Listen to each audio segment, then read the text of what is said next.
Merci, désolée pour ça, mais essentiellement, moi, c'est Josée Lapalme, puis je vais vous présenter brièvement c'est quoi l'organisme Promotion de la santé Canada. En anglais, on connaît ça comme Health Promotion Canada. Et puis, vous donner un peu de contexte sur la série de webinaires qui va se passer prochainement. En fait, c'est le premier webinaire d'une série. Donc, nous sommes environ 14 membres à l'exécutif de promotion de la santé Canada. Puis, essentiellement, c'est une association nationale. Moi, je suis candidate au doctorat à l'École de santé publique de l'Université de Montréal. Puis, aussi, je note Irv et Leslie, qui sont aussi des membres, qui ont aidé à mettre en place la série de webinaires. Donc,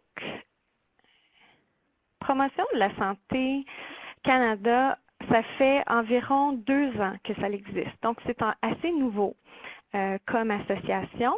C'est une association nationale avec ce qu'on appelle des chapitres provinciaux où, essentiellement, c'est des gens de réseau à chaque province où il y a un membre de l'exécutif qui représente la province et ensuite, on se rejoint tous au niveau national pour parler des développements dans chaque province. Moi, je suis la représentante du Québec.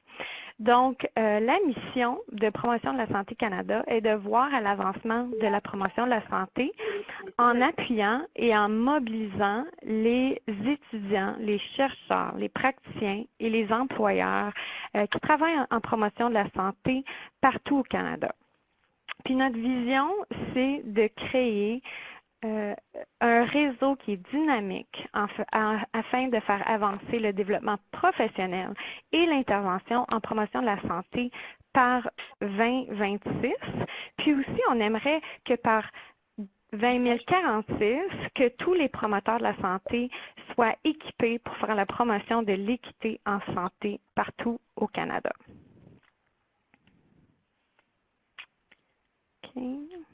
Donc, le site web que vous voyez sur la diapo a tous, en fait, les éléments que vous voyez aussi sur la diapo. Donc, essentiellement, vous trouverez les compétences pour la promotion de la santé que je vais élaborer un peu là-dessus bientôt. Les infolettres qui ont été publiées, les informations sur tous les réseaux provinciaux, une trousse à outils sur les compétences et une liste des membres et leurs coordonnées. Cependant, les 2 derniers éléments que je viens de dire, la trousse d'outils et la liste de membres est réservée aux membres de Promotion de la santé Canada. Mais vous pouvez vous joindre aussi si ça vous intéresse. Vous n'avez qu'à consulter notre site web. Toute l'information est là. Alors, je vais juste parler vite fait des compétences que j'ai mentionnées. Donc, c'est des compétences pour les conseillers en promotion de la santé. Essentiellement, l'Agence de santé publique du Canada a soutenu un projet pour développer des compétences qui décrivent les attentes du travail d'un promoteur de la santé, dont améliorer les déterminants sociaux de la santé, améliorer la santé, améliorer l'équité, etc. Les compétences visent les praticiens en promotion de la santé, les gérants de ces praticiens-là et aussi ça l'aide à informer les programmes académiques qui forment les futurs promoteurs de la santé. Donc, comme vous voyez dans la diapo, il y a 9 champs de compétences et à l'intérieur de ces champs-là, on regroupe environ 34 énoncés. Je ne vais pas passer par toutes les compétences aujourd'hui parce que c'est vraiment beaucoup. Puis j'aimerais ça laisser le temps à Martine et à Sabrina pour la présentation. Mais toute l'information peut être retrouvée sur notre site web.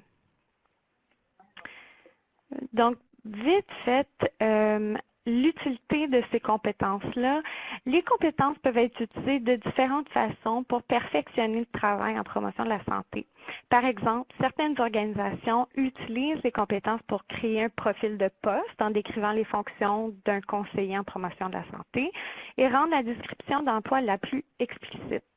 C'est aussi utilisé pour rédiger une description d'emploi, préparer des questions d'entrevue, s'auto-évaluer en fonction des compétences, planifier ses apprentissages et concevoir un programme de cours.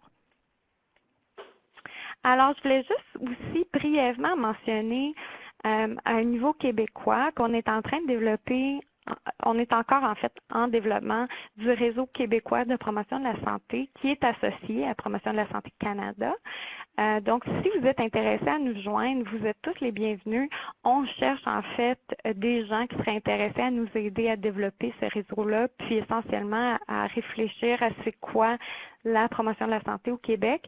Mais étant donné justement que je vois qu'il y a beaucoup de francophones qui viennent d'ailleurs, on est aussi ailleurs du Québec, en fait, on est aussi intéressé ou potentiellement intéressé de travailler avec les francophones aussi à l'extérieur du Québec. Donc, vous êtes tous invités. Vous pouvez me contacter soit en écrivant à mon adresse courriel ou à promotionsantéquebec@gmail.com. Encore, l'information est toute sur le site web. Donc, je vais parler des webinaires.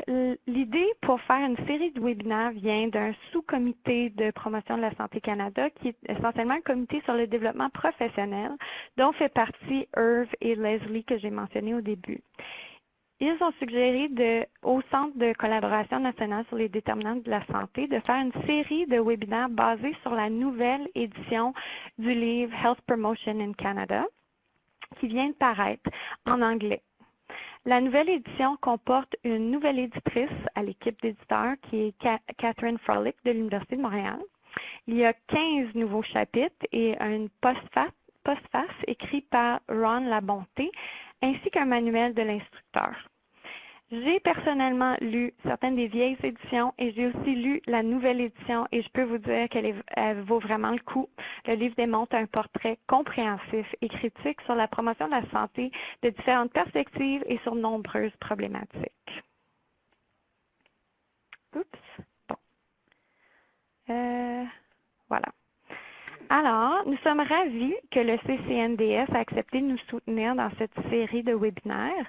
La série est basée sur 4 chapitres du livre. Le premier webinaire est celui d'aujourd'hui, différence dans les points d'entrée pour les interventions dans le domaine de la promotion de la santé, qui a été faite en anglais il y a quelques semaines, puis on a le plaisir de le faire en français aujourd'hui. La seule différence avec celui en anglais, c'est qu'on a invité une différente praticienne aujourd'hui qui vous partagera son expérience sur le sujet. Les prochains webinaires suivront le même format que celui-ci. Donc, il y aura un auteur du chapitre suivi de la perspective d'un ou d'une praticienne sur comment le chapitre se traduit en pratique. Alors,